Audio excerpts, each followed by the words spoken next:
ನಮಸ್ತೆ ಸ್ನೇಹಿತರೆ, ಅನಿತಾಸ್ ಬೈಟ್ಸ್ಗೆ ಸ್ವಾಗತ.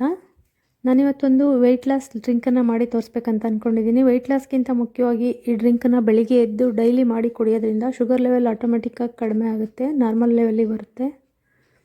ಈ ಹುಲ್ಲನ್ನು ನಿಂಬೆ ಹುಲ್ಲು ಅಥವಾ ಮಜ್ಜಿಗೆ ಹುಲ್ಲು ಅಂತ ಕೂಡ ಕರೀತಾರೆ. ಇದು ನಿಂಬೆಹಣ್ಣು ಸಿಪ್ಪೆ ಫ್ಲೇವರ್ ಇರೋದ್ರಿಂದ ಇದನ್ನು ನಿಂಬೆ ಹುಲ್ಲು ಅಂತ ಕರೀತಾರೆ. ಈ ಹುಲ್ಲಿಂದ ಡ್ರಿಂಕನ್ನು ರೆಡಿ ಮಾಡಿ ಕುಡಿಯೋದ್ರಿಂದ ಪ್ರತಿದಿನ ಮಾರ್ನಿಂಗ್ ಖಾಲಿ ಹೊಟ್ಟೆಯಲ್ಲಿ ಮಾಡಿ ಕುಡಿಬೇಕು. ಶುಗರ್ ಲೆವೆಲ್ 21 ಡೇಸ್ ಕಂಟಿನ್ಯೂಸ್ ಕುಡಿತಾ ಬಂದರೆ ನಾರ್ಮಲ್ ಲೆವೆಲ್ಗೆ ಬರುತ್ತೆ. ಹಾಗೆ ತುಂಬಾ ಬೇಗ ಫ್ಯಾಟ್ನ ಕರಗಿಸುತ್ತೆ ಇದು.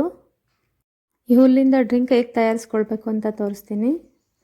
ಡೈಲಿ 2 ರಿಂದ 3 ಗರಿ ನಿಂಬೆ ಹುಲ್ಲನ್ನು ಫ್ರೆಶ್ ಆಗಿ ಕಿತ್ಕೊಳ್ಬೇಕು. ಅದನ್ನು ಚಿಕ್ಕ ಚಿಕ್ಕದಾಗಿ ಕಟ್ ಮಾಡಿ ಟೀ ಪಾತ್ರೆ ಎಲ್ಲ ಹಾಕ್ಕೊಂಡು ಅದಕ್ಕೆ ಒಂದು 10 ರಿಂದ 15 ಎಲೆಗಳು ತುಳಸಿ ಎಲೆಗಳನ್ನ ಹಾಕ್ಕೊಳ್ಬೇಕು. ಅದ್ರ ಜೊತೆಗೆ 1/4 ಚಮಚ ಅರಿಶಿನ ಹಾಕ್ಕೊಂಡು ಚೆನ್ನಾಗಿ ಕುದಿಸ್ಕೊಳ್ಬೇಕು. ನಾನು 1.5 ಗ್ಲಾಸ್ ನೀರು ಹಾಕ್ಕೊಂಡಿದ್ದೀನಿ. 1 ಗ್ಲಾಸ್ ಆಗೋವರೆಗೂ ಚೆನ್ನಾಗಿ ಕುದಿಸ್ಕೊಳ್ಬೇಕು.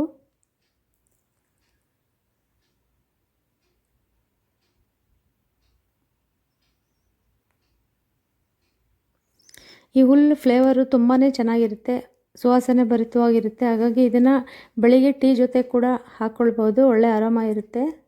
ಹಾಗೆ ಇದನ್ನು ಪಲಾವ್ಗೂ ಕೂಡ ಬಳಸ್ತಾರೆ ಫ್ಲೇವರ್ಗೋಸ್ಕರ. ಇದು ಸೋಪ್ ತಯಾರಿಕೆಯಲ್ಲಿ ಮತ್ತು ಪರ್ಫ್ಯೂಮ್ ತಯಾರಿಕೆಯಲ್ಲಿ ಕೂಡ ಈ ಹುಲ್ಲನ್ನು ಬಳಸ್ತಾರೆ. ಇದನ್ನು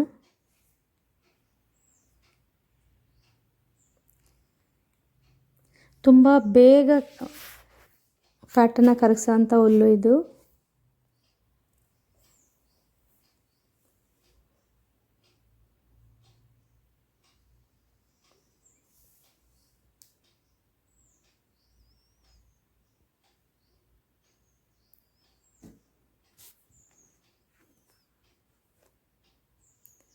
ನೋಡಿ, ಚೆನ್ನಾಗಿ ಕುದಿಸ್ಕೊಂಡಿದ್ದೀನಿ.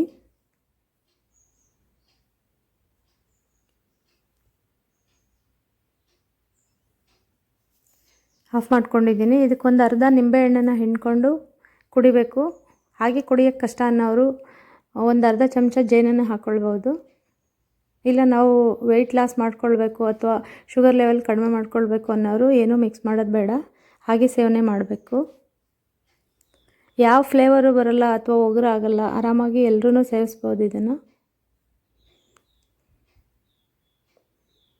ಇನ್ನೂ ಆರಾಮಾಗಿ ಚೆನ್ನಾಗಿರುತ್ತೆ.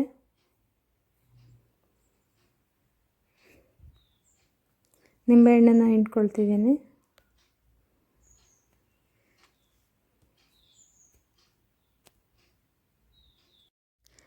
ನಿಂಬೆ ರಸ ಸೇರಿಸ್ಕೊಂಡಿದ್ದೀನಿ.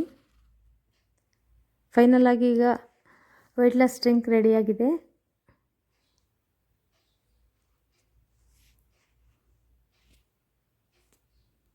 ದಿನ ಬೆಳಿಗ್ಗೆ ಖಾಲಿ ಹೊಟ್ಟೆಯಲ್ಲಿ ಸೇವನೆ ಮಾಡೋದ್ರಿಂದ ತುಂಬಾ ಉಪಯುಕ್ತವಾಗಿದೆ.